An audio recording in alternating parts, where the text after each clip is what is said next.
എന്നെക്കാൾ 25 വയസ്സിലധികം പ്രായവ്യത്യാസം അവനുണ്ടായിരുന്നു. ഒരു കൂട്ടുകാരിയുടെ മകന്റെ കല്യാണ പന്തലിൽ വെച്ചാണ് ഞാൻ അവനെ ആദ്യമായി കാണുന്നത്. ആ കല്യാണത്തിനിടയ്ക്ക് അവൻ എന്നെ പലതവണ നോക്കുന്നത് കണ്ടിട്ടായിരുന്നു ഞാൻ അവനെയും ശ്രദ്ധിക്കാൻ തുടങ്ങിയത്.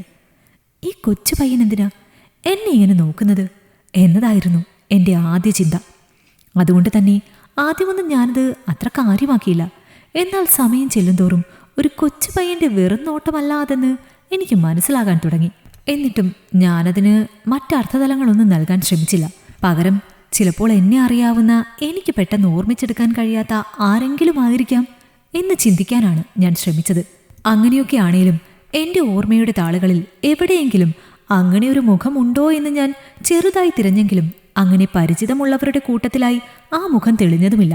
സത്യത്തിൽ ഒരാൾ നമ്മളെ നോക്കുമ്പോൾ ആ സമയം ഒരാവശ്യമില്ലാതെയും നമ്മുടെ മനസ്സാണ് അനാവശ്യമായി അവർ ആരാണെന്ന ചിന്തയിൽ കാടുകയറി സഞ്ചരിക്കാൻ തുടങ്ങുന്നത്.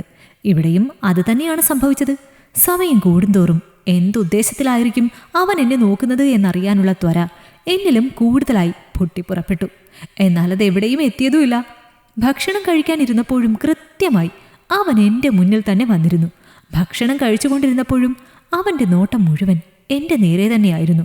ആദ്യമല്ല അവൻ്റെ നോട്ടത്തിൽ ചില നീരസങ്ങൾ തോന്നിയെങ്കിലും കുറച്ച് കഴിഞ്ഞതോടെ ഞാനും ചെറുതായി അത് ആസ്വദിക്കാൻ തുടങ്ങി.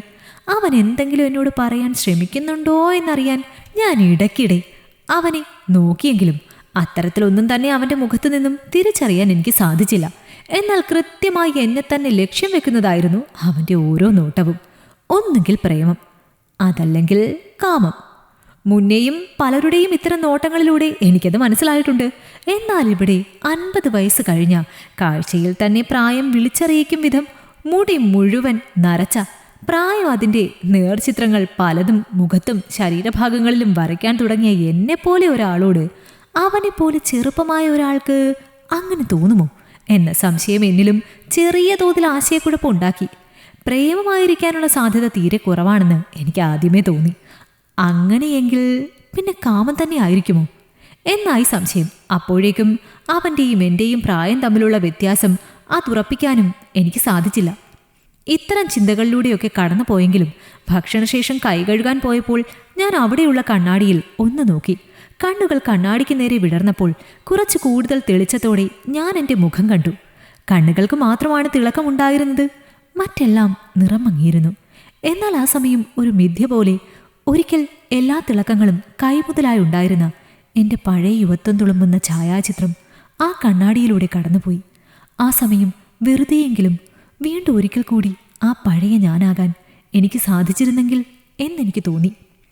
അവൻ്റെ നോട്ടങ്ങൾ എനിക്ക് സമ്മാനിച്ച ആദ്യ സന്തോഷം അതായിരുന്നു. അവിടെയും യാഥാർത്ഥ്യം ഉൾമനസ്സിനോട് ചേർന്ന് എഴുന്നേറ്റ് നിന്നുകൊണ്ട് എന്നോട് ചോദിച്ചു, പ്രായമായില്ലേ, ഇനി എന്ത് പ്രേമം, എന്ത് കാമം? അതോടെ ഞാൻ വീണ്ടും നിലവിലെ പഴയ വൈഷ്ണവി തന്നെയായി. ഭക്ഷണശേഷം അവിടുന്ന് തിരിച്ചു പോകാനായി കല്യാണ ഹാളിന് പുറത്ത് വന്നതും പുറത്തെൻ്റെ കാറിന് തൊട്ടടുത്തായി ഞാൻ വരുന്നത് നോക്കി അവനും നിൽക്കുന്നുണ്ടായിരുന്നു. അവനെ അവിടെ കണ്ടതും എനിക്ക് ചെറിയൊരു പേടി തോന്നി. അവനെങ്ങാനും പരിസരബോധമില്ലാതെ കയറി വന്ന് നേരിട്ട് എന്നോടെങ്ങാനും സംസാരിക്കോ എന്ന്. എന്നാൽ എൻ്റെ നോട്ടം അവനിൽ പതിഞ്ഞതും കയ്യിൽ ചുരുട്ടി പിടിച്ചിരുന്ന ടിഷ്യൂ പേപ്പർ കാറിൻ്റെ ഡോറിൻ്റെ ഹാൻഡിലിൽ തിരികെ വെച്ച് അവൻ അവിടം വിട്ടു പോയി. അവൻ പോയതും ഞാൻ കാറിനടുത്തേക്ക് ചെന്നു. അപ്പോഴും അതെടുക്കണോ വേണ്ടയോ എന്ന രണ്ടു മനസ്സായിരുന്നു. എന്നിട്ടും എന്തോ ധൈര്യത്തിൽ അതെടുത്ത് കയ്യിൽ പിടിച്ചാണ് കാറിൽ കയറിയത്. കാർ കുറച്ചു ദൂരം മുന്നോട്ട് കൊണ്ടുപോയി നിർത്തിയ ശേഷമാണ് ആ കടലാസ് നിവർത്തി നോക്കിയത്. അതിലൊരു നമ്പർ മാത്രമാണ് ഉണ്ടായിരുന്നത്. തുടർന്ന് വീടെത്തും വരെ അവിടെ നടന്നതെല്ലാം തന്നെയായിരുന്നു മനസ്സിൽ. മാത്രമല്ല, വീടെത്തുന്നതിനുള്ളിൽ 4 പ്രാവശ്യമെങ്കിലും ഞാൻ പിന്നെയും കാറ് നിർത്തി എൻ്റെ മുഖം കണ്ണാടിയിൽ നോക്കിയിരുന്നു. രാത്രിയും കാര്യങ്ങൾ ഏതാണ്ട് ഇതുപോലെ തന്നെയായിരുന്നു. ഒരക്ഷരം പോലും അവൻ പറഞ്ഞില്ലെങ്കിലും എൻ്റെ മനസ്സിൽ പല പല കാര്യങ്ങളും കയറിയിറങ്ങി പോയിക്കൊണ്ടിരുന്നു. അതോടൊപ്പം ഉള്ളിലുള്ള എല്ലാത്തരം സ്നേഹത്തിലേക്കും ഞാനത് കടത്തിവിട്ടു. എന്നിട്ടും അവസാനം എൻ്റെ മനസ്സ് ചെന്ന് നിന്നത് ഞാൻ ഈ പ്രായത്തിൽ അങ്ങനെയൊക്കെ ചിന്തിക്കാമോ എന്ന ചിന്തയിലാണ്. നല്ലത് പലതും ചിന്തിക്കാനുണ്ടെങ്കിലും മനസ്സ് കറങ്ങി തിരിഞ്ഞ് അവസാനം ആ ചിന്തയിൽ തന്നെ കൃത്യമായി ചെന്നു നിൽക്കുന്നത് എന്താണെന്നും എനിക്ക് മനസ്സിലായില്ല. ഞാനിങ്ങനെ പലതും ചുമ്മാ സ്വയം ആലോചിച്ചു കൂട്ടുകയാകും. പ്രായം കുറവുള്ള ഒരാളായി മാറാൻ സ്വയം ശ്രമിക്കുകയായിരുന്നു എന്നല്ലാതെ അവനെ വിളിക്കാനോ സംസാരിക്കാനോ ഒന്നും ആഗ്രഹിച്ചില്ല. ദിവസങ്ങൾ പിന്നെയും കടന്നുപോയി. ഒരു ദിവസം മാസാമാസമുള്ള ഹെൽത്ത് ചെക്കിങ്ങിന്റെ ഭാഗമായി ഡോക്ടർ ഐനിമ മേഡത്തിനെ കാണാൻ പോയപ്പോൾ ഡോക്ടർ എന്തോ അത്യാവശ്യമായി പുറത്തു പോയതാണെന്നും വരാൻ 2 മണിക്കൂറെങ്കിലും ആകുമെന്നും അറിഞ്ഞതോടെ ഞാൻ തിരിച്ചിറങ്ങി. കാറിൽ വന്ന് കയറി ചാവിയെടുക്കാനായി ബാഗിൽ കൈയിട്ടതും ചാവിയോടൊപ്പം ബാഗിലുണ്ടായിരുന്ന ഒരു ടിഷ്യൂ പേപ്പറും കൂടി പുറത്തേക്ക് വന്നു. ആ ടിഷ്യൂ പേപ്പർ കണ്ടപ്പോൾ പെട്ടെന്ന് അവൻ്റെ ഓർമ്മയാണ് എന്നിലേക്ക് കടന്നു വന്നത്.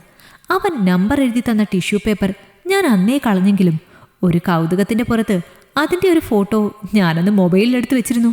ആ സമയം പെട്ടെന്നൊരു കൗതുകം, ചുമ്മാ ആ നമ്പറിലേക്കൊന്ന് വിളിച്ചാലോ എന്ന്. അങ്ങനെയാണ് അവനെ ആദ്യമായി വിളിക്കുന്നത്. 2ാമത്തെ റിങ്ങിൽ തന്നെ ഫോൺ കണക്റ്റായി. വെറും ഒരു ഹലോയിൽ തുടങ്ങിയ സംസാരം 2 മണിക്കൂറോളം നീണ്ടുപോയത് ഞാൻ പോലും അറിഞ്ഞില്ല. ഡോക്ടറുടെ കാർ കടന്നു വരുന്നത് കണ്ടപ്പോഴാണ് ആ സംസാരം അവസാനിച്ചത്. ആദ്യ സംസാരത്തിൽ നിന്ന് തന്നെ ഇത് മുന്നോട്ട് പോയാൽ അവിഹിതമായി മാറുമോ എന്ന് എനിക്ക് ഉറപ്പായിരുന്നു.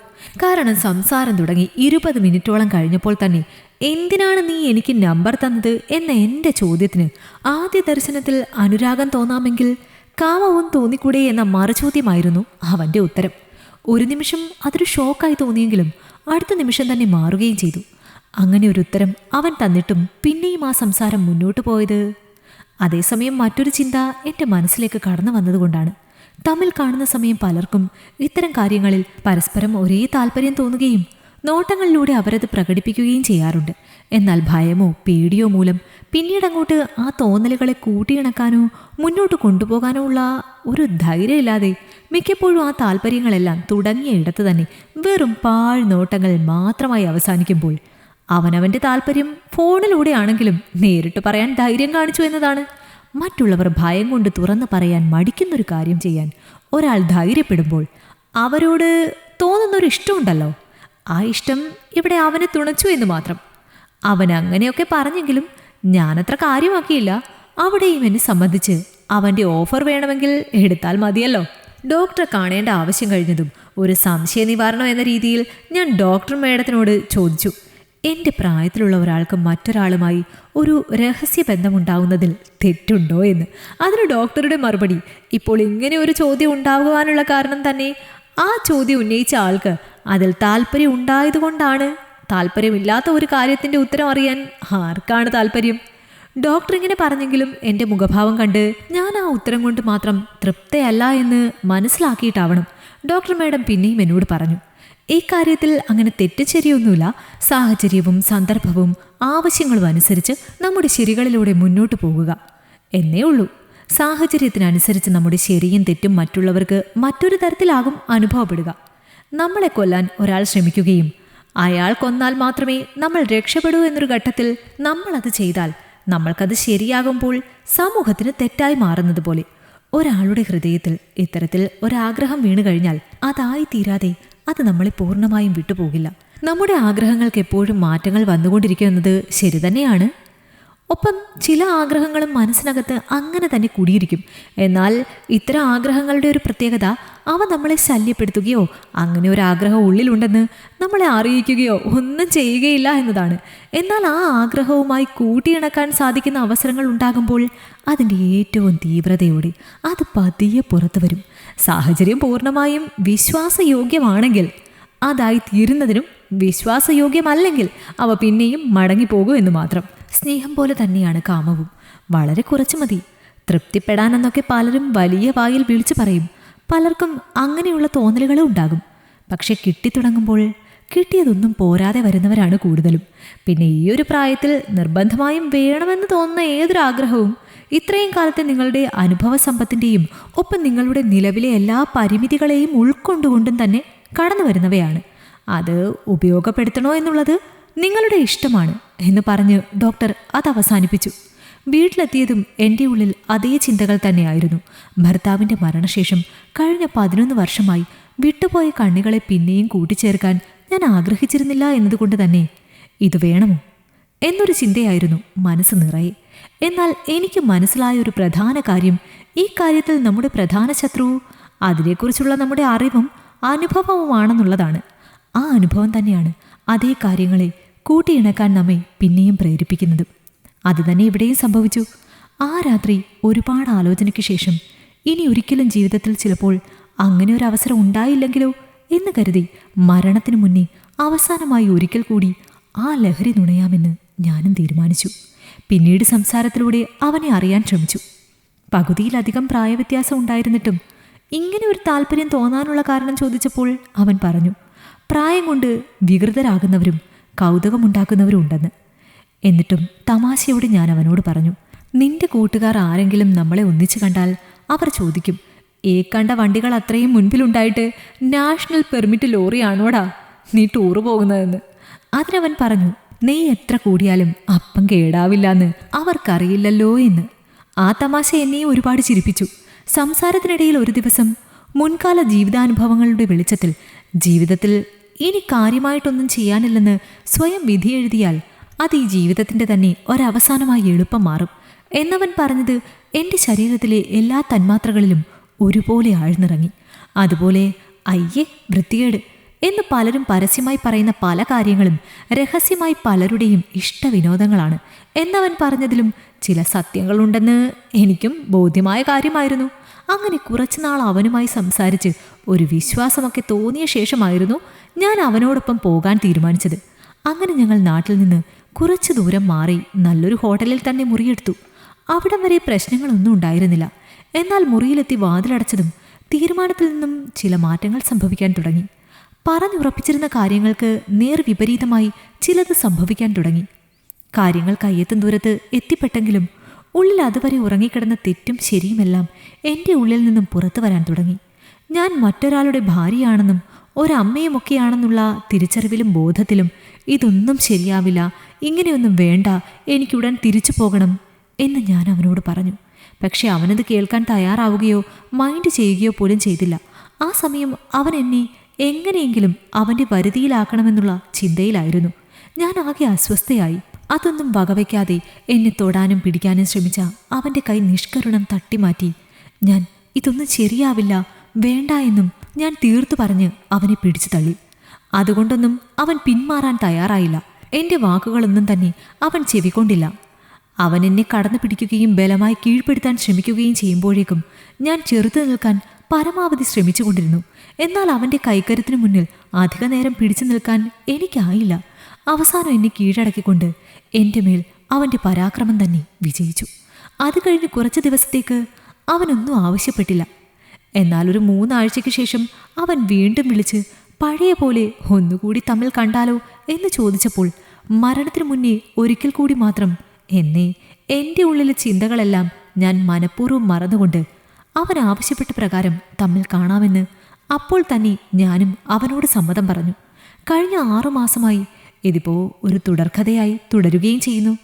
അന്ന് എൻ്റേതായ എല്ലാ എതിർപ്പുകളെയും മറികടന്ന് അവൻ എന്നോട് ഇങ്ങനെയൊക്കെ ചെയ്തിട്ടും എന്തുകൊണ്ട് വീണ്ടും ഞാൻ അവനുമായി ഇതിന് സമ്മതിച്ചു എന്ന് ചോദിച്ചാൽ അതിനൊരു ഉത്തരമേ ഉള്ളൂ. നമ്മളെ പൂർണ്ണമായ തോതിൽ നമ്മൾ ആരാണെന്നും എന്താണെന്നും എങ്ങനെയുള്ളവരാണെന്നും സ്വയം തിരിച്ചറിയാനും മനസ്സിലാക്കാനും നമ്മൾക്ക് സാധിക്കുക എന്നത്. അവനുമായി ഹോട്ടൽ മുറിയിൽ ഒത്തുചേരാൻ തീരുമാനിച്ചപ്പോൾ തന്നെ അവനോട് ഞാൻ പറഞ്ഞിരുന്നു, കാര്യത്തോടടുക്കുമ്പോൾ അന്ന് അവിടെ ഹോട്ടൽ മുറിയിൽ സംഭവിച്ചതുപോലെ ഉള്ളിൽ ഉറങ്ങിക്കിടക്കുന്ന ഈ ചെയ്യുന്നതെല്ലാം തെറ്റാണോ, അതുപോലെ ഞാൻ മറ്റൊരാളുടെ ഭാര്യയാണെന്നും മറ്റുള്ള പല പല ചിന്തകളും എൻ്റെ ഉള്ളിൽ നിന്നും പുറത്തു ചാടുമെന്നും ഞാൻ എന്താഗ്രഹിച്ച് നിന്റെ കൂടെ വന്നുവോ അതിനെയൊക്കെ മറികടന്നുകൊണ്ട് ഞാൻ തന്നെ നിന്നെ തടയാൻ ശ്രമിക്കുന്ന ഒരു പ്രവണത എന്നിൽ നിന്നും പുറത്തു വന്നേക്കാനുള്ള ഒരു സാധ്യതയുണ്ടെന്നും അങ്ങനെ സംഭവിച്ചാൽ എൻ്റെ ഭാഗത്തു നിന്നുള്ള ഏതു തരം എതിർപ്പുകളെയും വകവയ്ക്കാതെ നമ്മൾ എന്തിന് അവിടെ എത്തിപ്പെട്ടുവോ അത് നിർബന്ധമായും സംഭവിച്ചിരിക്കണമെന്നും ഞാൻ അവനെ പറഞ്ഞ് ബോധ്യപ്പെടുത്തിയിരുന്നു.